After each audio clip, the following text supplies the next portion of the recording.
On behalf of the Department of Financial Services, welcome everybody here, welcome our witnesses, thank you for being here.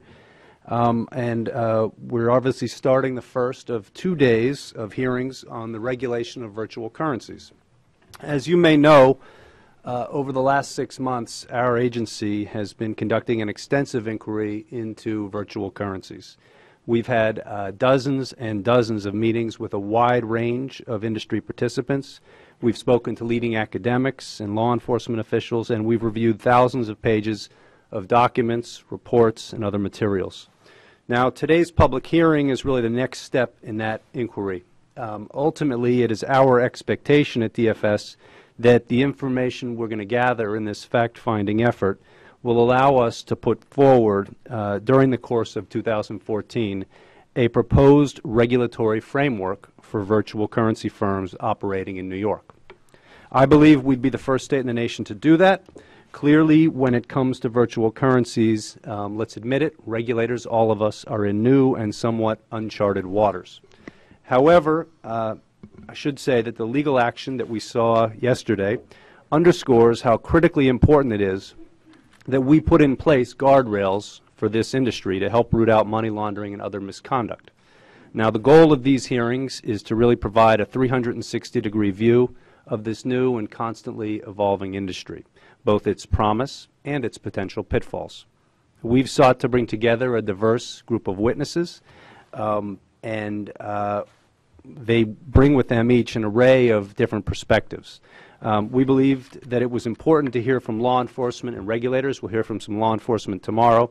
But we also wanted to bring in investors, technologists, merchants, and a number of other individuals on the ground floor of this fledgling industry to provide their views. Of course, this hearing is not going to be the first, and it's certainly not going to be the last word on virtual currencies. So let me just step back then and say that our agency approaches the issue of virtual currency without any prejudgments. A lot of people, I think, initially react to something new like this, something so out of the box, with immediate skepticism. And I think that all of us should resist being overtaken by that urge. It's hard to say precisely what the future holds for virtual currency and its associated technology. Currently, there is not widespread adoption of virtual currencies among the general public, that's clear, and some doubt whether there ever will be. But the same has been said for many other technologies that have since become everyday features of all of our lives. Now, it's clear at this point that some very thoughtful and innovative people, many of them here today, are taking virtual currencies very seriously. And they are putting significant amounts of time, attention, and capital behind the industry. Now, DFS as a regulator obviously can't turn a blind eye to something like that. We don't really have a choice. Now, the Department of Financial Services, like many other state regulators, has a specific legal responsibility to license and regulate money transmission, and to the extent that some virtual currency service providers are engaged in money transmission, we do have an important role in writing and enforcing the rules of the game for financial firms. Our role is probably best described as a referee. We want to make sure everyone is playing by the same rules and preventing misconduct, such as money laundering. But at the same time, we also want to make sure that we don't clip the wings of a fledgling technology before it ever gets off the ground. We want to make certain that New York remains a hub for innovation and a magnet for new technology firms. Indeed, virtual currency could ultimately have a number of benefits for our financial system. It could force the traditional payments community, for one, to up its game in terms of the speed, affordability, and reliability of financial transactions. I think many consumers, myself included, are perplexed that in a world where information travels around the globe in a matter of milliseconds, it can often take several days to simply transfer money to a friend's bank account. Moreover, the open source nature of this technology, its relatively low financial barriers to entry, and the nascent nature of the industry mean that it's constantly evolving. The virtual currency industry, as currently constituted, may or may not ultimately see widespread adoption among the general public. I think that's open for debate. There are, for example, serious questions about whether, given its price volatility, it can serve as a stable source of value for transactions. But regardless of that, there might be, at the very least, a kernel of something there that has a profound impact on the future of payments technology and the financial system. That's why we want to proceed without any prejudgments. By the same token, however, regulators have to remain vigilant about the potential dangers that the current level of anonymity provided by virtual currencies presents for money laundering, drug trafficking, gun running, and other illegal activities. No industry should be defined entirely by its bad actors, but it's very clear that there are serious and documented dangers about the use of virtual currencies to subvert critical anti-money laundering requirements. There are, of course, vulnerabilities and dangers associated with money laundering in the traditional financial system, such as at banks. As many of you may know, that's an area where we've been active at the Department of Financial Services. But one issue that we have to consider with virtual currency firms, unlike banks or traditional money transmitters, is that there is not currently a robust regulatory regime to help spot red flags and root out illegal activity. Right now, the regulation of virtual currency industry is still akin to a virtual Wild West. That lack of regulation, however, is simply not tenable for the long term, and I think it's already starting to change. Fashioning appropriate guardrails for virtual currencies present challenging questions for all of us as regulators. Virtual currency is not easily categorized within the divisions we traditionally think about when it comes to the financial system, such as banks, insurers, or money transmitters. In many ways, it's neither fish nor fowl. And while we want to set up clear rules of the road, we also want to preserve sufficient flexibility given the constantly evolving nature of this new technology. That's in part why we're evaluating whether our agency should issue a so-called bit license, specifically tailored to virtual currencies. When people say the word money transmission, they usually think of, if anything at all, firms that were formed more than 150 years ago when our country was still exploring the western frontier. The question then is what type of licensing, examination, and collateral requirements for the virtual currency industry will provide appropriate guardrails to protect consumers and our national security without stifling beneficial innovation. There is, we acknowledge, distrust among some in the virtual currency community about regulation. However, we believe that for a number of reasons, putting in place appropriate regulatory safeguards for virtual currencies will ultimately be beneficial to the long-term strength of the industry itself. First, to state the obvious, serving as a money changer of choice for terrorists, drug smugglers, illegal weapons dealers, money launderers, human traffickers, and the like can expose and will expose the virtual currency industry to extraordinarily serious criminal penalties. Taking steps to root out illegal activity is both a legal and a business imperative for virtual currency firms. Second, safety and soundness requirements help build greater confidence among customers that the funds that they entrust to virtual currency companies won't get caught in a virtual black hole. Indeed, some consumers have expressed concerns about how quickly their virtual currency transactions are processed. There have also been public reports of virtual currency lost, perhaps irretrievably, through hacking and other cybersecurity vulnerabilities. Addressing those issues through enhanced safety and soundness requirements would be important to building greater confidence in this technology among the general public and promoting wider adoption. We very much look forward to a spirited discussion on all of these issues with our first panel, but also with the panels to come today and tomorrow. And I want to now, again, thank each of the panelists. I know you took time out of your very hectic and busy schedules to be here, and I'll introduce each of you. First, we have Barry Silbert, who is the founder and CEO of SecondMarket and the founder of the Bitcoin Investment Trust. Welcome, Mr. Silbert. Next, we have Jeremy Liew, who is a partner at Lightspeed Venture Partners. Welcome. Then we have Fred Wilson, who is a partner at Union Square Ventures. Welcome, Mr. Wilson. And we have Cameron and Tyler Winklevoss, who are principals of Winklevoss Capital Management. Welcome to both of you.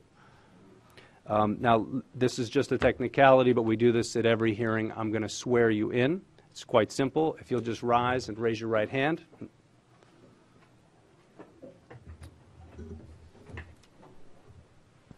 Do you swear or affirm to tell the truth, the whole truth, and nothing but the truth, so help you God? Thank you. Please have a seat.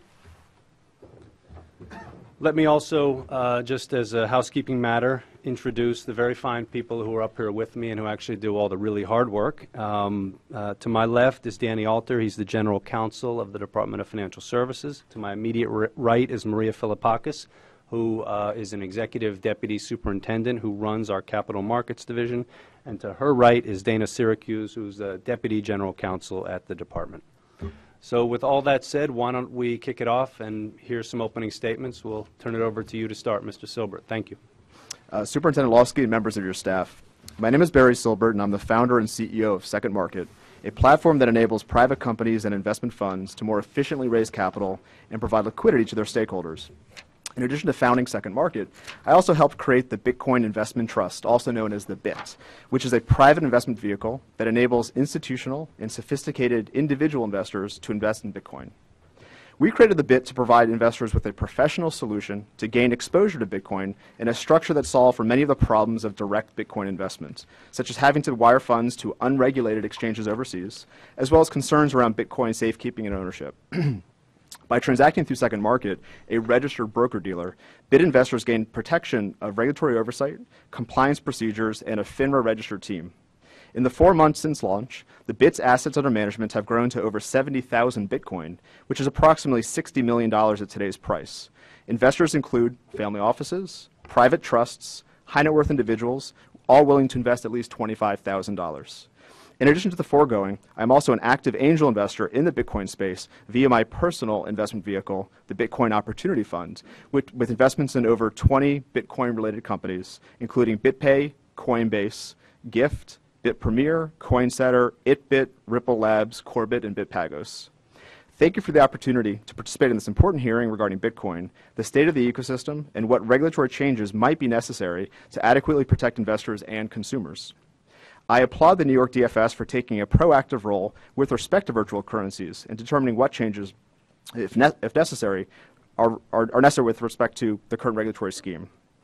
As there remains a high level of uncertainty at the state level regarding the status of virtual currencies from a regulatory perspective, I believe that there is a tremendous opportunity for the DFS to take an approach that can be replicated nationwide. Further, by ensuring that such an approach provides clarity without being overly burdensome, the New York DFS can also promote the state economy by attracting the growing business segment, which I believe will result in meaningful job creation and innovation within our state. As a regulated broker-dealer, subject to oversight by FINRA, SEC, and all 50 state securities regulators, I believe that SecondMarket provides just one example of the policies and procedures that a company can institute to protect investors while complying with existing rules and regulations. I would also like to note that while my activities in the Bitcoin space are extensive, my perspective is that of a CEO of a registered broker-dealer, a creator of a Bitcoin investment vehicle, and an angel investor, but not an operator of a Bitcoin business. As such, my level of familiarity with money transmitter rules is somewhat limited, and my perspective should be taken in that context. Thank you again for asking me to speak today. Thank you. Thank you, Mr. Silbert. I'll turn it over to you, Mr. Liew, for your opening statement. Thank you.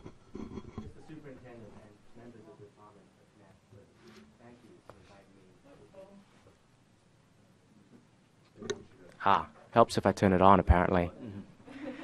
Mr. Superintendent and members of the Department of Financial Services, thank you for inviting me to appear before the Department today to offer my perspective on virtual currencies and to address the topic of appropriate regulation in this area.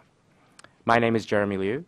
I've worked in the consumer internet industry for nearly 20 years. Presently, I'm a partner at Lightspeed Venture Partners. Lightspeed has over $2 billion in assets under management and invests primarily in early-stage technology companies, including virtual currency-related companies. I believe that virtual currencies present the opportunity for tremendous innovation that will benefit both consumers and merchants around the world. As an investor, I'm interested in helping facilitate this innovation, leading to value creation and job creation here in the U.S. Today, I'll address some of the advantages and opportunities that I believe virtual currencies present. I'll also address some of the concerns that critics have raised and ways in which I think appropriately tailored regulation could advance positive developments in this area. I'd like to begin by addressing some of the benefits of virtual currencies. First and foremost, virtual currencies such as Bitcoin allow the transfer of value without the use of a third-party intermediary, thereby decreasing transaction costs. They are, as some say, free-ish. Second, virtual currencies allow for the possibility of microtransactions, payments typically less than $1. The current credit card infrastructure is priced in a way that makes this very difficult.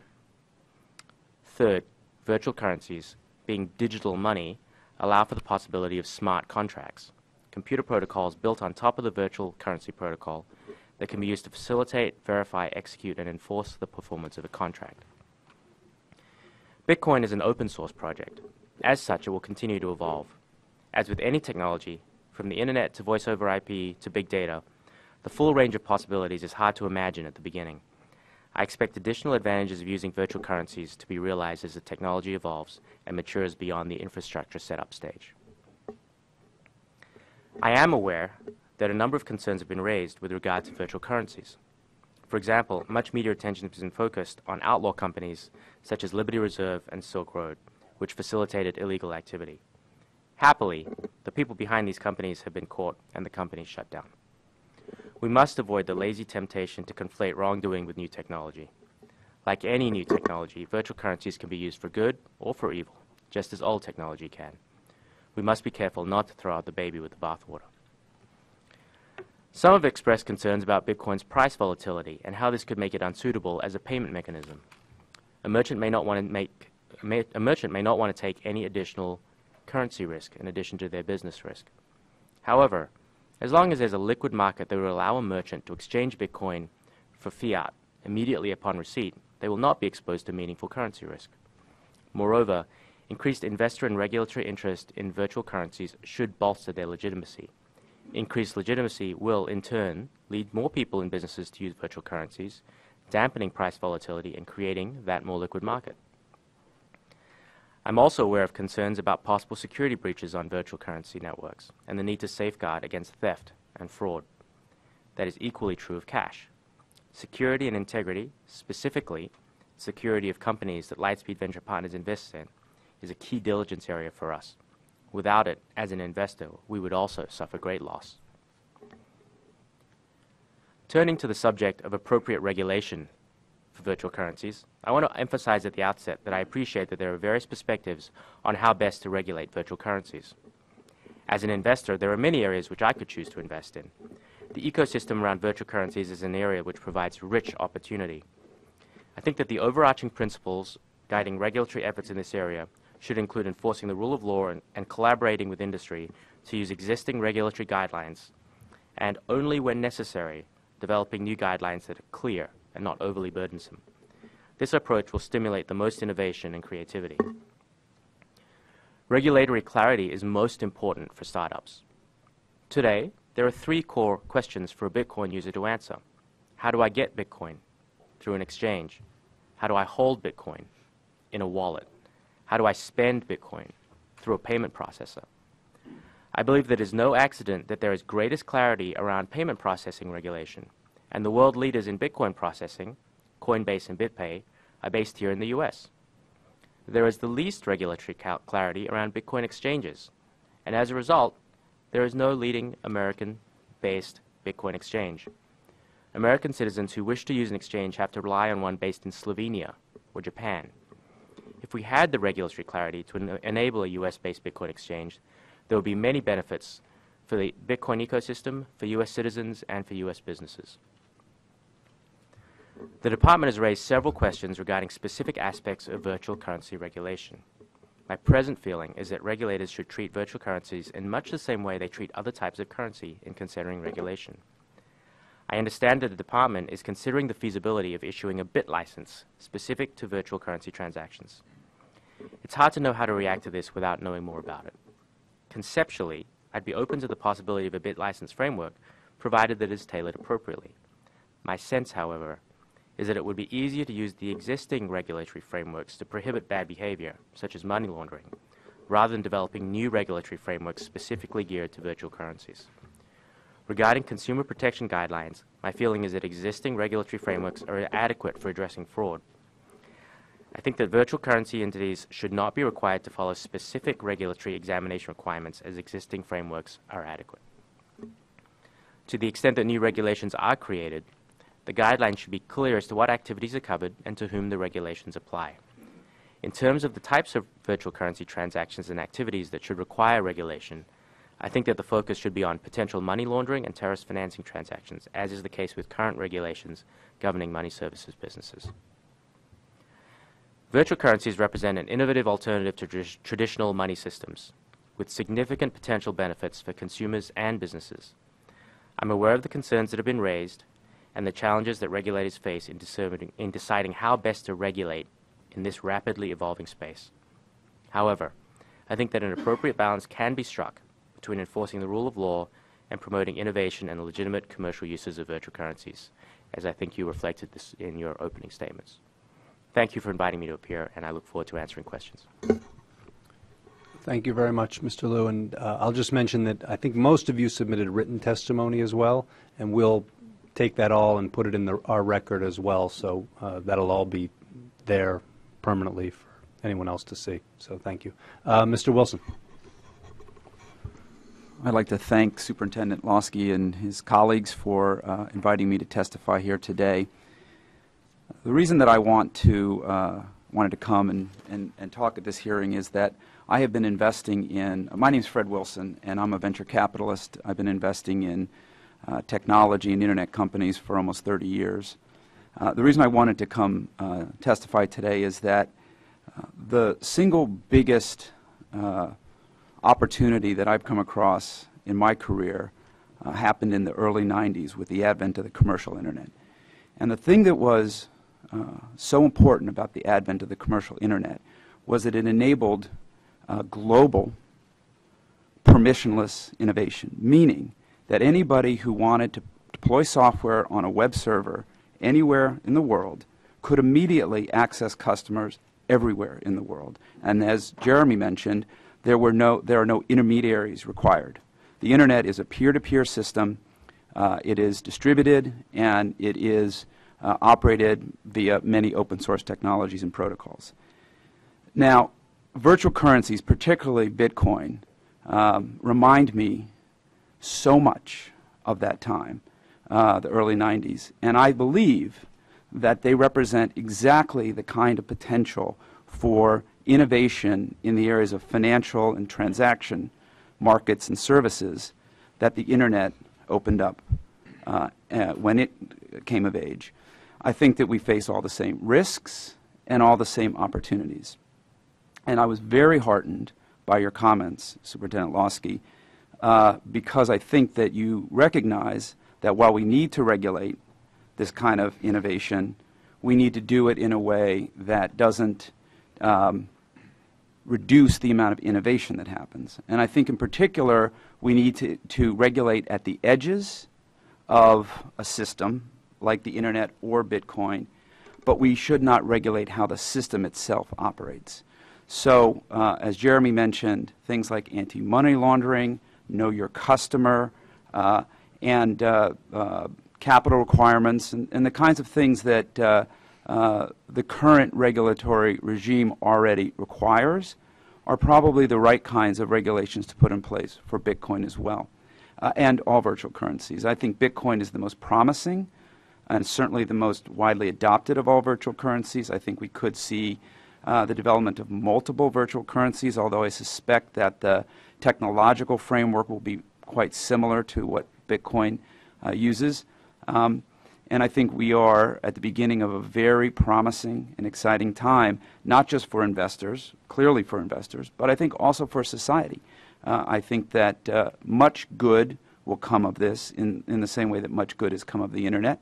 And it's important, and I trust that you all will ensure that we don't get in the way of that good from happening. Thank you very much.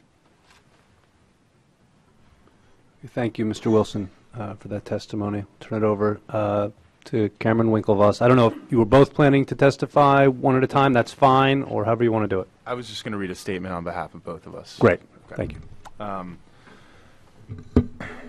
Good morning, Superintendent Losky, Mr. Alter, Ms. Filipakis, and Mr. Syracuse, and other members of the Department of Financial Services. My brother and I thank you for giving us the opportunity to appear before you today. We are encouraged that the Department has assumed a leadership role in the consideration of how state agencies should regulate Bitcoin service providers. With your work over the last 6 months and hearings this week, New York has emerged as a leader in pushing for regulatory certainty on a state level, thereby fostering the continued growth of the Bitcoin ecosystem. By way of introduction to our involvement with Bitcoin, we are principals of Winklevoss Capital Management, a family office in New York that invests in emerging technologies. Since 2012, we've also been direct investors in Bitcoin as an asset. Our experience has given us insight into Bitcoins as an investment opportunity and the Bitcoin network as a technological breakthrough in payment systems. We are pleased with the continued acceptance of Bitcoin in the payment and retail industry. In particular, Overstock.com and Tiger Direct recently became the first large-scale U.S. retailers to accept Bitcoins. In its first 24 hours of Bitcoin business, Overstock did $125,000 worth of Bitcoin's paid sales. A week later, Tiger Direct doubled that sum in its first 24 hours. More retailers and other businesses are sure to follow suit. In terms of Bitcoin as investment assets, we believe the Winklevoss Bitcoin Trust, for which we have filed a registration statement with the SEC, will allow retail and institutional investors the opportunity to gain exposure to this asset class in a more safe, secure, and accessible manner. Bitcoins have a particular risk-return profile that appeals to many investors. The Bitcoin ETF will give Main Street and Wall Street the opportunity to analyze that profile and make an investment decision through an offering that has been reviewed by the SEC. Shares in the Bitcoin ETF will trade on a national securities exchange like any other exchange-traded fund and will feature a prospectus that fully discloses the risks involved and periodic reporting that provides updates. Notwithstanding its potential as a payment system or investment, ultimately, regulation will play the biggest role in Bitcoin's forthcoming evolution. As both proponents of and investors in Bitcoin, we acknowledge that the regulatory environment must both be certain and carefully constructed for Bitcoin users and startups. Media reports following last year's U.S. Senate hearings indicate that Senator Tom Carper and FinCEN Director Jennifer Shasky both believe that existing federal regulation is sufficient and can be applied to Bitcoin. We agree. We also believe the same is true of state law. To the extent that Bitcoin-specific adjustments are needed for the application of money transmission licensing or any other regulatory requirements, a type of state bit license may be very helpful in accomplishing that. As set forth in our written testimony, we believe exchanges on which users trade Bitcoins for U.S. dollars, as well as businesses that directly buy Bitcoins from and sell Bitcoins to customers for U.S. dollars, are appropriate subjects for both federal and state regulation. We also believe that regulators must be aware that Bitcoin is an emerging technology and that over-regulation could cripple its development. New York is one of the locations of choice for Bitcoin entrepreneurs and Bitcoin-related startups. We encourage the department to strive to find the appropriate balance that protects consumers while promoting the growth of the Bitcoin ecosystem and its participants. We look forward to working with the department and other state entities in their consideration of appropriate regulation and welcome any questions you might have. Okay, well, thank you very much. I'm now going to ask a few questions of the panel, and I hope you'll take this in the right spirit, which is these questions are intended to be, this Q&A should be casual. This is not a congressional hearing, and we really actually just want to know what you think. If you think a question doesn't make sense exactly and you want to change the question a little bit and answer it a different way, just tell us, and that's fine. I think most productive for us as we consider how we're going to regulate Bitcoin is to really hear what you think. And so please don't hold back, and we'll give you all the time you need. I guess, look, the first question is the obvious one that's on everyone's mind. It was sort of unexpected yesterday, but with the arrests we saw yesterday, obviously that's put a bit of a cloud hanging over the industry right now. And my question for each of you is to get your opinion on how you react to that yesterday. Should we treat it as, I think as one of you said earlier, this is just one form of technology, and any technology you choose is going to have people who are bad people who are going to use it, allegedly anyway, in bad ways. And so, you know, drug dealers use cell phones. That doesn't mean we condemn the cell phone industry. And terrorists use computers. It doesn't mean we say the internet is bad. So on the other hand, there are arguments that some of the unique characteristics of virtual currency in its current form are more susceptible to anonymity or to being altered in a way that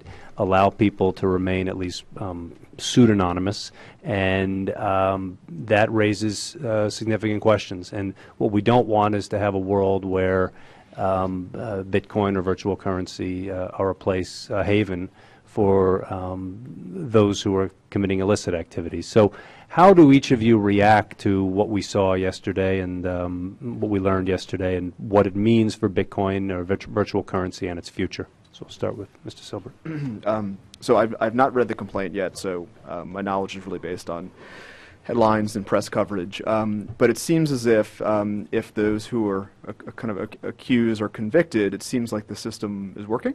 And so I think it further supports that bad guys are going to do bad things, and they're going to use whatever technology is available to them. But I view it as, again, if the allegations are true and they're convicted, the system works. I take from that a little bit, if we can just have a little dialogue. You're saying that where Bitcoin maybe 2-3 years ago, probably a lot of people in this room, excluding those at the table, probably wouldn't have heard of it. I know I certainly hadn't heard of it 2-3 years ago. Where maybe now that it's becoming more mainstream, now that there are more eyes watching, that there will be quicker and more robust reaction when there's illicit activities in that area. So yes. Now again, I haven't read the complaint, so I don't know how those who were kind of charged were caught. But I'm assuming it's given the trackable nature of Bitcoin. And at the end of the day, Bitcoin itself is a very traceable currency, and the identity behind the wallet may not be obvious, but if you want to get your money in or out of Bitcoin, you are going to have to reveal your identity. I'm assuming that played a part in how these individuals were caught. Yeah. Mr. Liew, you want to take any part of those questions? I'd echo the point that it appears as though the existing framework of regulation and law enforcement has been working well in this regard, and so I think that sort of speaks to the satisfactory nature of the existing regulatory frameworks. I'd also point out that I think that we've seen over time a change in the character of the people being involved in Bitcoin, and whereas when it first started out, it was a academic kind of novelty. Over time, it attracted different people for different reasons. And I'd say, the very first, if you think about what Bitcoin, the characteristics that make it interesting, one of them is that it's decentralized and open source. And I think that was the thing that attracted the first set of people to Bitcoin, that took it from, an idea to something. And, a lot of those people were libertarians and radical libertarians. I think the second characteristic of Bitcoin that attracted the second wave of people was this pseudonymity, and people who thought that they could conceal their behavior behind Bitcoin, and the people who were wanting to conceal their behavior behind Bitcoin.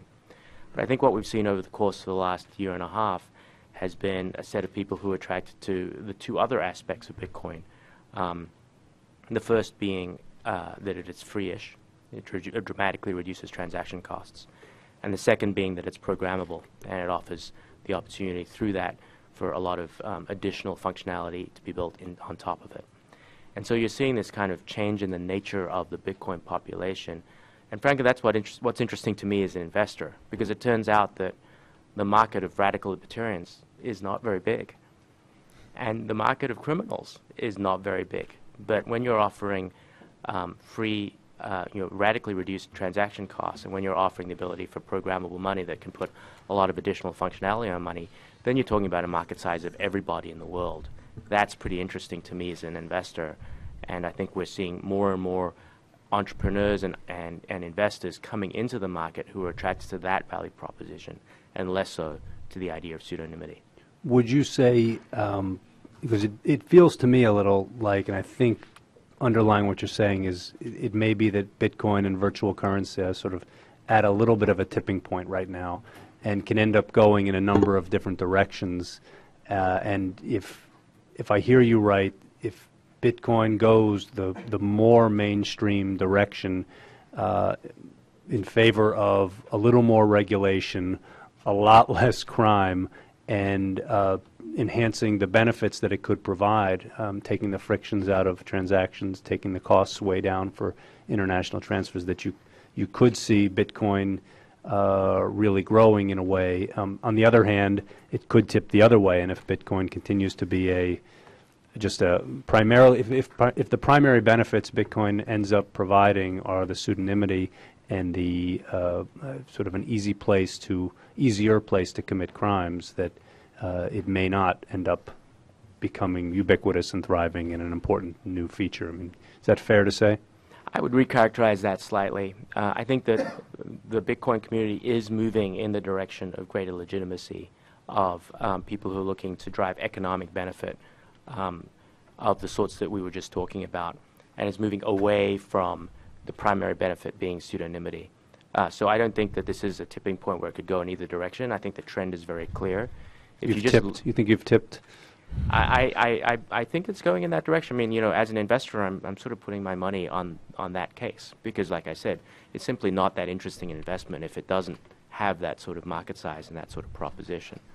And so, you know, I think you can even see it in the composition of the Bitcoin Foundation, where you look at the people who are being elected today, they have a very different sort of background than the people who've been elected historically. Mr. Wilson, do you want to react to the original question or to any of them that followed? I think the point that Jeremy is making is really an important point. What I was going to tell you is going to sound a little bit repetitive, but I'll say it a little differently. I wrote a blog post a month or so ago where I laid out the five phases of Bitcoin, 3 of which we've gone through, and 2 of which I think we are going to go through shortly. The first phase was the development of the open source community and the Bitcoin protocol, and that was very much sort of a geeky, kind of nerdy, crypto, libertarian kind of thing, and that was 2009 and 2010 broadly. And then the second phase is what I call the vice phase, and that was Silk Road and drug trafficking and gun running, and that was 2010 and 2011.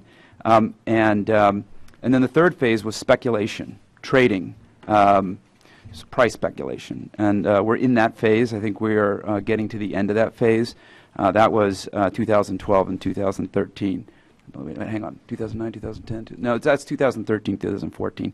And then I think that the next phase, which I think we're entering, is the transactional phase, where we see real merchants accepting Bitcoin for transactions. And we're starting to see some real signs, as others have already mentioned, that that's happening in a big way.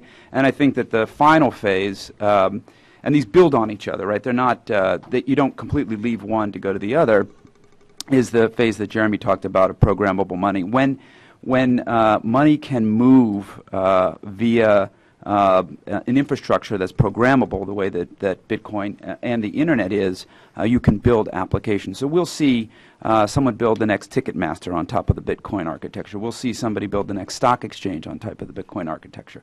That's what the programmable piece of this is. So I think, and those phases in my mind, think about them in terms of the percentage of people who own Bitcoin or who are mining Bitcoin or who are spending Bitcoin are engaging in that activity, right? So the vice phase is in the rearview mirror. Are people still doing bad things with Bitcoin? Sure. Is the majority of the Bitcoin activity vice? Not a chance. So I think the issue you raise is one that people like to write about, the media likes to write about, makes great headlines, you get a lot of clicks, you can sell a lot of ads, but I think it's in the rearview mirror for the most part in the world of Bitcoin. And look, I did read the complaint quickly yesterday. It was long, but it is backward looking, so it does support what you're saying. I think people will still do dumb things. Of course. But I don't think the vast majority of people who are owning Bitcoin and spending Bitcoin are doing dumb things right now. Okay, thank you. I don't know, either of the I agree. I think yesterday was a speed bump. Closure of Silk Road and the subsequent price increase of 10x indicates the demand for Bitcoin is far from illicit activity, but legitimate activity like everyone's discussed.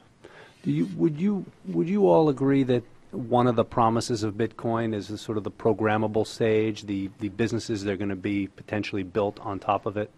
Absolutely. Without a doubt. Yeah, I think the protocol, I think, as a lot of people on the panel have sort of alluded to, it's really hard to imagine what's going to be built, but I think over time it'll become clearer. But that's, I think, sort of the promise there, building on top of the protocol and the rails.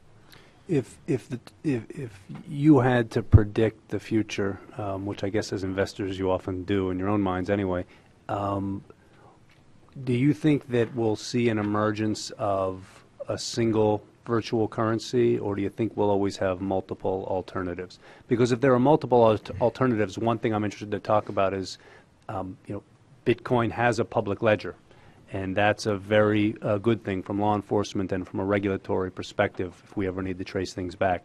As I understand it, some virtual currencies don't have ledgers and are thus going to be harder to deal with. And so question one, do you think we're going to eventually get to a world where we have a single virtual currency, or will we have competing virtual currencies?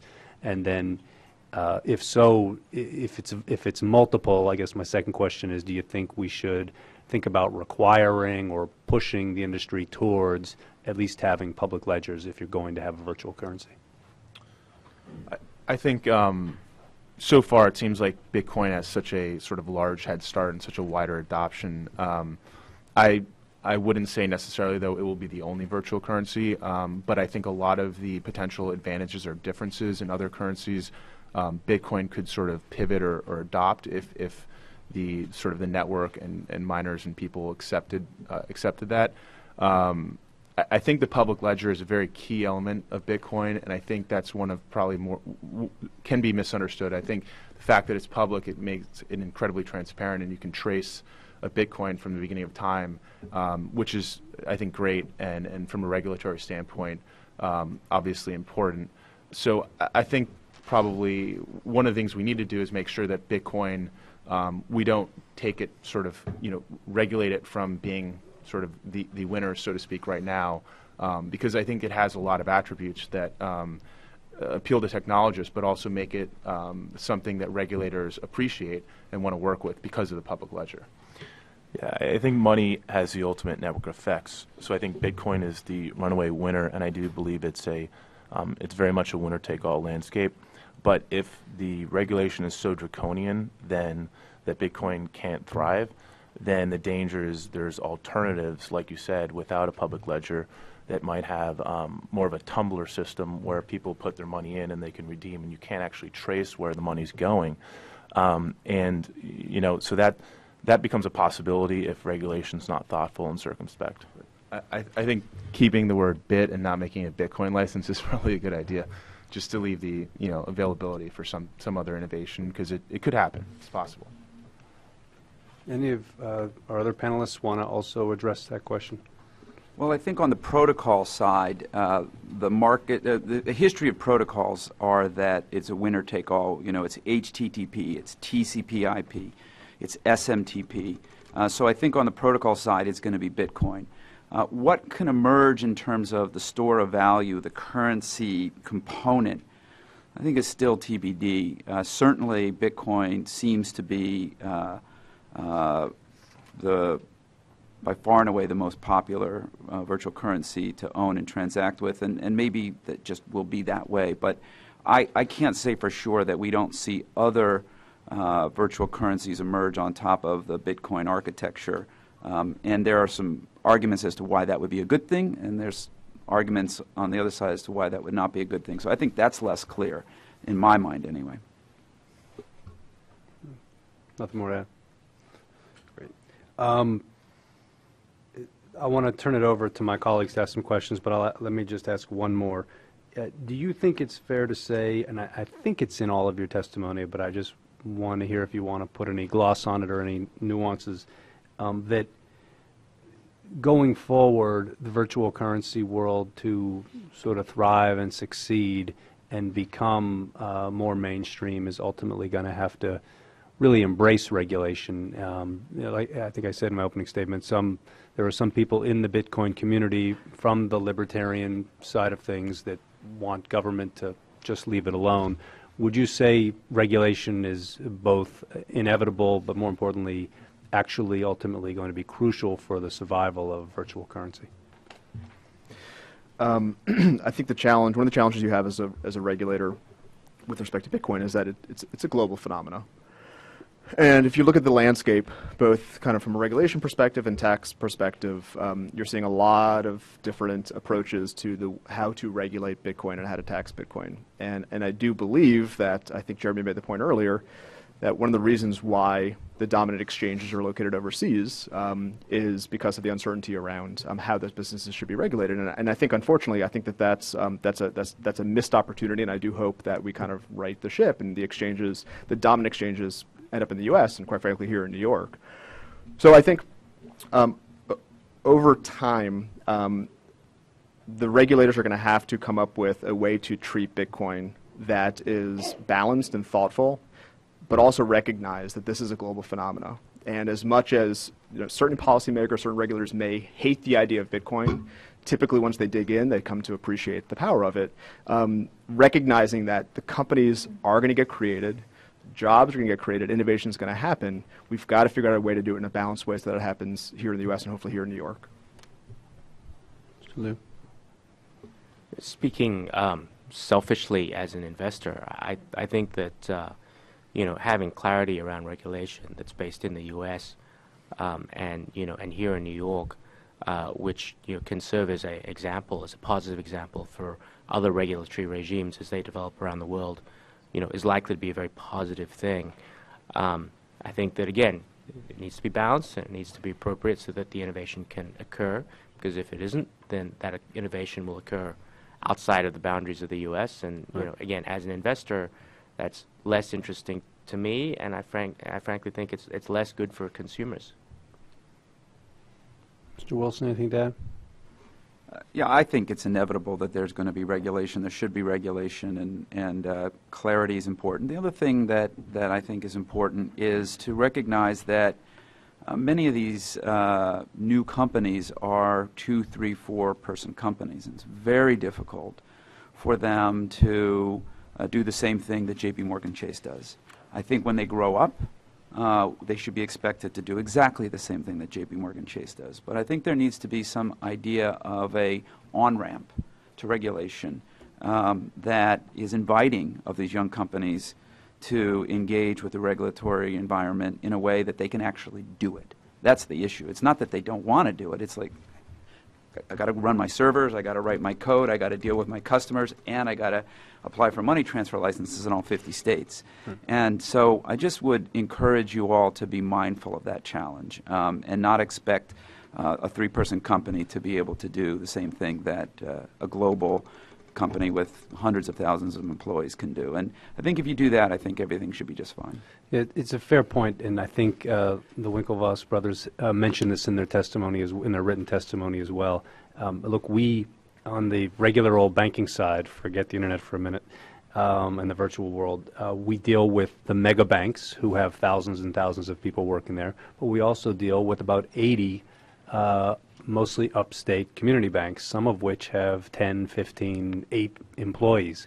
And one thing we're always cognizant of is not applying the same compliance costs or imposing the same compliance costs on a J.P. Morgan or a Goldman Sachs that we do these smaller community banks. You would drive them out of business. And sometimes when you see some of the federal regulations that are hitting those smaller community banks, I once got a call from a CEO who said, I now have 3 loan officers and 12 compliance officers. I said to them, well, your business is going to fail under that model. And so I think it's something we're certainly cognizant of. The flip side, of course, is we want to make sure that, yes, there's this on-ramp period, but how do we ensure, again, we're moving away from a world where illicit activities are going on and more towards a world where we're encouraging innovation, we're encouraging exchanges to come to New York, we're encouraging more high-tech companies to come and build new architecture on top of what's already being built here in New York and elsewhere in the U.S., as opposed to pushing it offshore. But it's a very tricky proposition to get that balance right. That's what we're trying to do. Well, it's good that you already have some examples with the community banks where you understand this and you've come up with ways to deal with it. I think that should be, you know, a roadmap for how to think about some of these really small Bitcoin companies, and so that's very encouraging to hear. I would add one other point, which is I think the sort of cost part of the regulatory burden is definitely one issue for the small companies. The time part is also another very important point, because these small companies, they're driven on innovation, and the quicker that they can cycle their innovation, the more likely you are to see, you know, really new, interesting, novel ideas coming out of them. And that's why sort of long holding periods and, things that prevent them from getting to market quickly, not cost issues, but time issues that prevent them from getting to market, finding a customer and finding that product market fit, can really dampen innovation as well.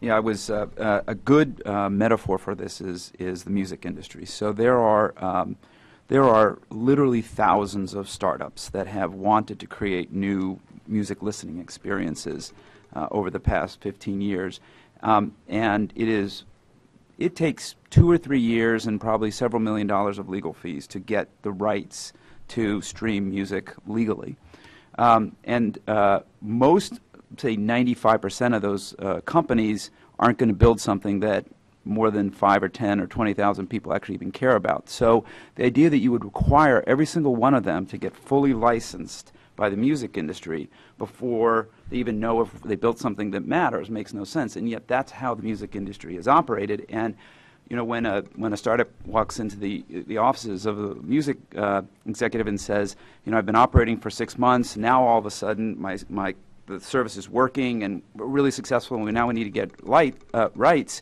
the first thing that they're handed with is a lawsuit, right? Like, that's not the right way to engage with a young entrepreneurial company.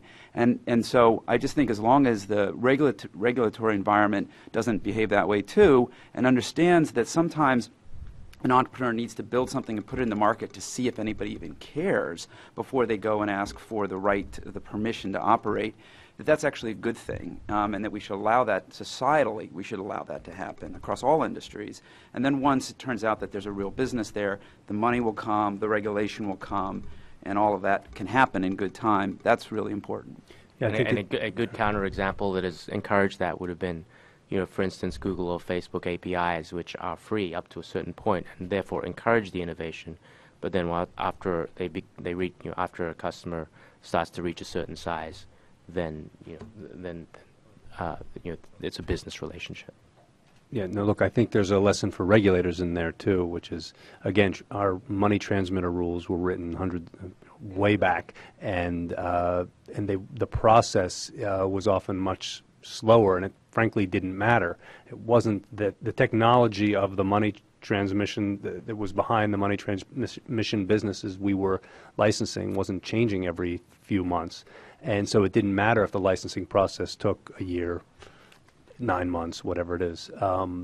We, about 2 years ago, when we started to see applications for money transmission from the likes of Google and Facebook and the different wallets that were out there, realized that our normal procedures and our normal processes had to be modernized. They didn't make sense anymore in a digital age, and that by the time we were licensing someone, the technology had changed entirely. It was a fool's errand. So I think we're going to have to, as we consider whether we need a bit license or something like that, we also need to think internally at DFS about how we can be a more modern digital regulator. It's not simply what our rules are, it's also who we employ, how quickly we act, what our reviews are like. There's a lot to do. Here's one thing to just think about. It would seem to me that step one in a modern regulatory framework would be for an entrepreneur to simply let you know that they're operating in your state. Many entrepreneurs tell me that they don't want to do that because if they were to do that, your response could be, probably wouldn't, but could be, to shut them down immediately. And so that they choose not to do that. If there were a safe harbor of some sort for an entrepreneur who willingly notified you that I am in business, I am operating, and I am operating in your state, and then that there was some time period, a year or 6 months or 12 or 18 months or whatever that time period is, I don't know what it is, for them to move through the licensing process in partnership with you, but that they wouldn't necessarily be shut down. They knew that they wouldn't be shut down for simply reporting that they're operating. Then you would know of everybody who's operating in your state, because there would be no reason not to report. And anybody who chose not to report would clearly be, you know, probably not on the up and up. So something like that is kind of what I'm talking about. Let me raise you one.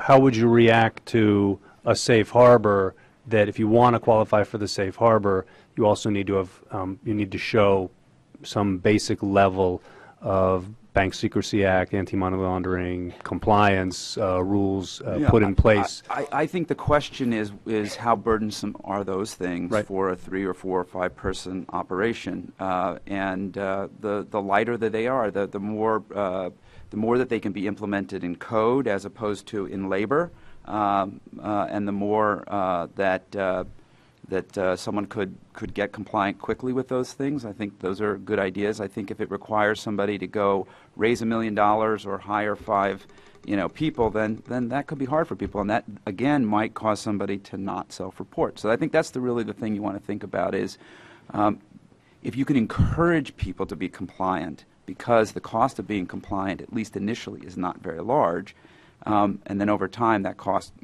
just grows as their business either grows or doesn't grow. I think that's a really good regulatory approach in the modern age. If I may, but isn't that where you folks come in? Regulation has always been a barrier to entry in every market. And the way you've just described a 2 or 3 person operation can, in worst case scenario, wreak havoc. And we need to be very careful about that. So just simply knowing that someone is operating is not a sufficient safety net. Isn't it the role of the investor to analyze any one particular business plan over another and say, there's something here, and sufficiently fund, and you have a natural selection going on such that when you do open the door, you have adequate money laundering protections, you have adequate solvency, all these things are in place. It'd be great in any industry if you could just open the door and let folks run out and give a shot. But it's one thing when you're dealing with copyright violation. It's another thing when you're dealing with a situation where someone could be sending terrorist funding or engaging in some other illicit activity, which after the fact we found, a few months into it, even though they told us, would be tremendously problematic. Well, I think there's 2 separate issues that you raise. One is the due diligence that we do when we make an investment, and we certainly do that due diligence. We want to make sure that the company's operating on the up and up, and we want to make sure that they have some compliance in place and they have some know your customer in place or things like that. That may not be the level of compliance and anti-money laundering and know your customer that you might expect. So there could be a gap there. The other issue I think you need to think about is that we may choose not to invest in a company if they can't get licensed by you. And so there's going to be this chicken and egg problem that gets in the way of innovation, where an investor's not going to plunk down the $2 or $3 million that it's going to take to get licensed until you're licensed, and then nobody's going to get funded. So I think these are in some ways theoretical conversations, but I think it's important for you all to understand our world and the world of the entrepreneur, so that at least you can be open-minded to some of these things. You have your job, you got to do it. We got our job, we got to do it. The entrepreneurs have their job, they got to do it. But the more we understand the realities of each other's jobs, I think the better off we're all going to be. And the one thing that I would just modify Fred's comments is, if that's the condition of entry for a company to be started in the U.S. or in New York, then maybe we won't do it. But if that same company could be started in the U.K. or in Germany or somewhere else, then maybe that innovation just gets pushed offshore, and that seems like a net loss to the U.S. Look, again, it raises a broader question, and maybe we'll have, and I'd like to get your opinions on this, because maybe we'll have different perspectives. If the choice ultimately is between preventing money laundering on the one hand, and I probably even shouldn't use the word money laundering because it's too nice a word, frankly.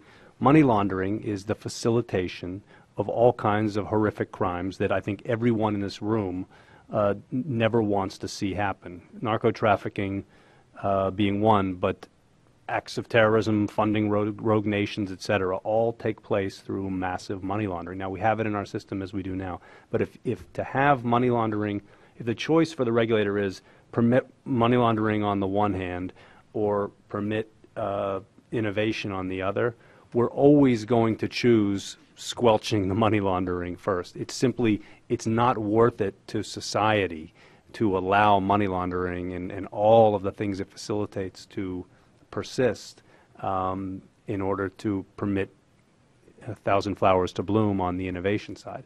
I think the question is whether we can get somewhere in between where we're very comfortable that we're preventing the money laundering but still allowing innovation. But I guess I would open it up to the panelists. I could start down here. Would you agree that ultimately if the choice is, and maybe this is an unfair question, but ultimately the choice is between getting rid of money laundering but squelching innovation, that we all agree the first job is to get rid of the money laundering, all that it facilitates? I mean, I agree there's definitely a tension there. Nobody wants to see money laundering. But I think we can reach that middle ground and understanding in hearings like this, just keeping a very open dialogue so it's not us versus them or regulators or this mysterious body. I think we can find that dialogue and middle ground where we can kind of have a firm understanding and we don't lose innovation, but at the same time don't permit criminal behavior. I agree that I don't think anybody wants money laundering.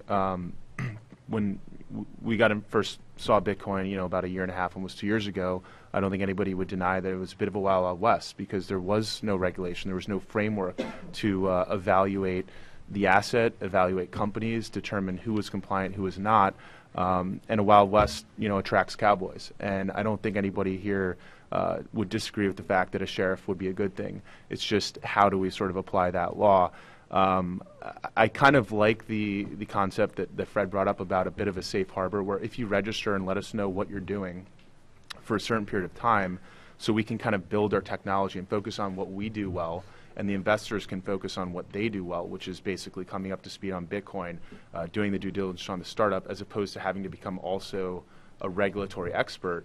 I think that will at least allow these sort of nascent companies that are small with small funding from sort of building their technology and seeing if it works, and it also sort of doesn't have to necessarily recreate.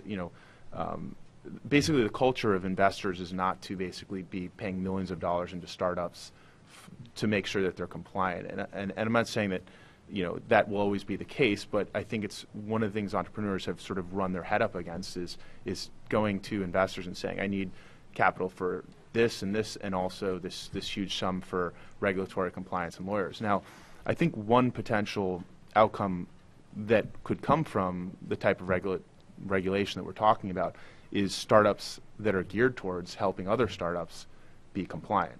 So for just like a startup doesn't, generally speaking, they would outsource their email suite or applications to, let's say, Google Apps. They're not worrying about their IT. They're basically outsourcing that to the cloud. If there's clear regulation, I would not be surprised if there's other companies that come out and say, look, if you're an exchange or you're a money transmitter or you're dealing in Bitcoin and exchanges to fiat, we're going to help you be compliant. We're going to take that, offload that burden from you and take care of that. The problem right now, though, is there's no sort of clear regulation where the companies can basically be licensed as a compliance-type company. So that's just one outcome I see that could potentially solve the problem that we're all talking about here.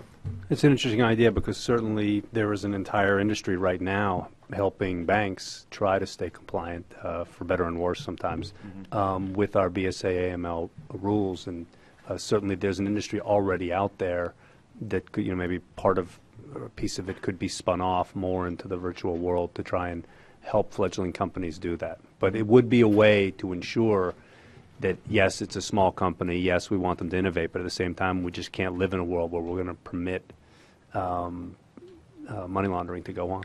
Well, that sounds like a terrible idea to me. You're talking about introducing all of the costs back into the system that we're trying to take out of the system. Okay, let's just understand what we're trying to do with Bitcoin. We're trying to create a world where transactions can move globally for free, okay? And making these companies hire, some outsourced compliance firm is a bad idea.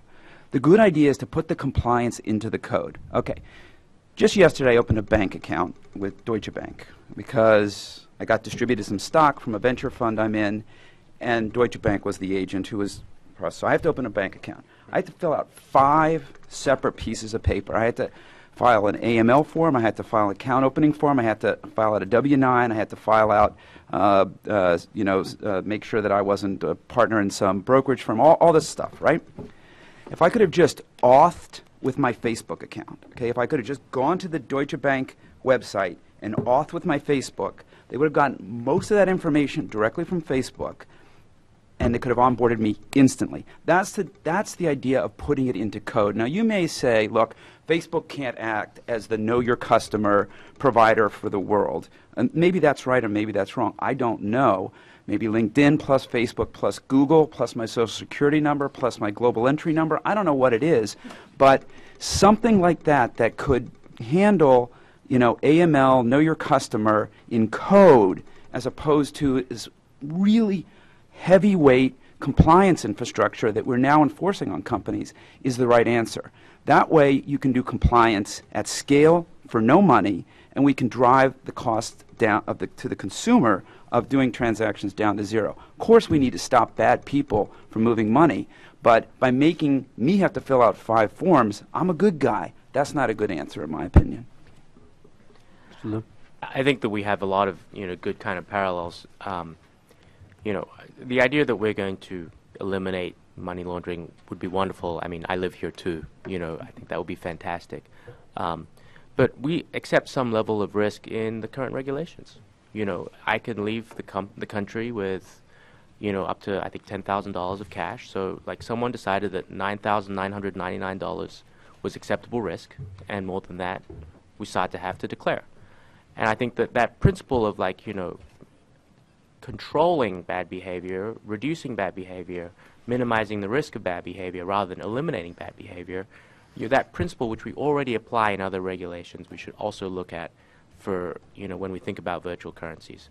How that gets instantiated, you guys are the experts. I don't have recommendations for you, but let's just be careful about, trying to eliminate things in one technology where we might take a different approach. And so I do think we can look to the guidance of existing regulation, look to the limits and thresholds of existing regulation, and see how those things could be extended and applied to virtual currency businesses.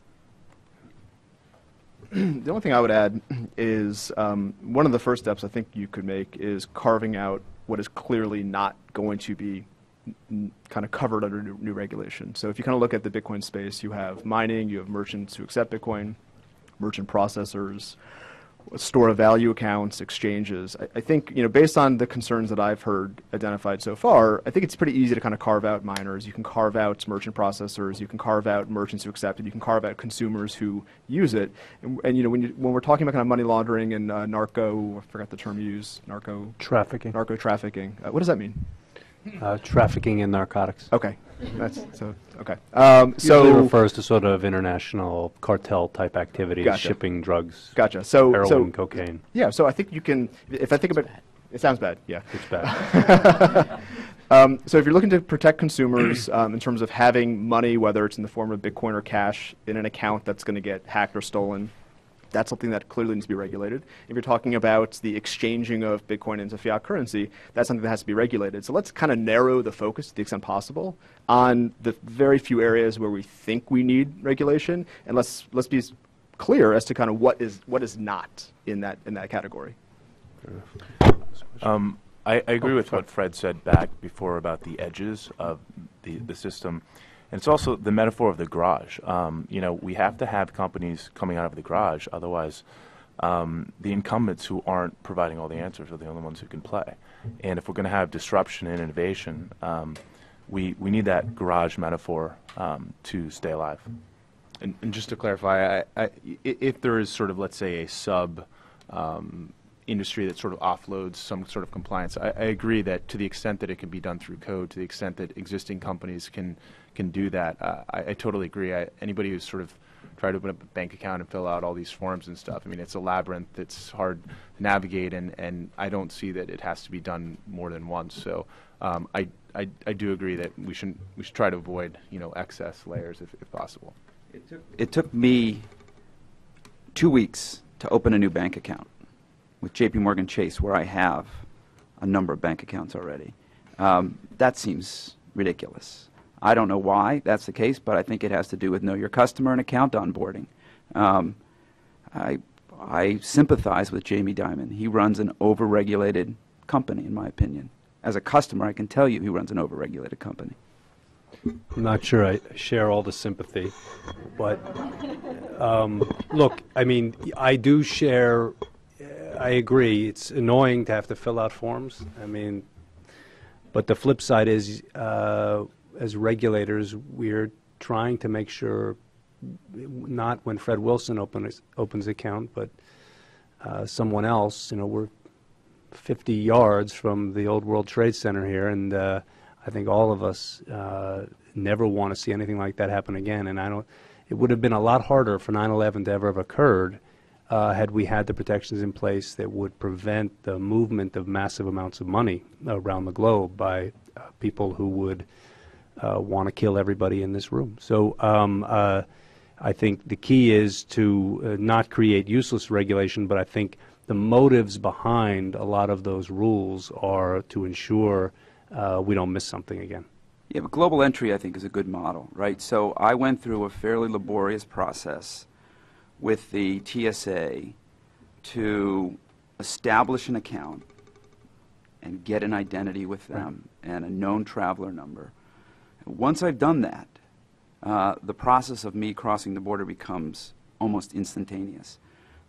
I think, and this is probably a federal issue and a state issue, if we could have a similar kind of system for account onboarding, where once you've established yourself as a known, trusted banking customer, that opening accounts and closing accounts and moving money and doing other things becomes instantaneous, that's a better world. That's what I'm trying to explain. I'm not hopefully not being too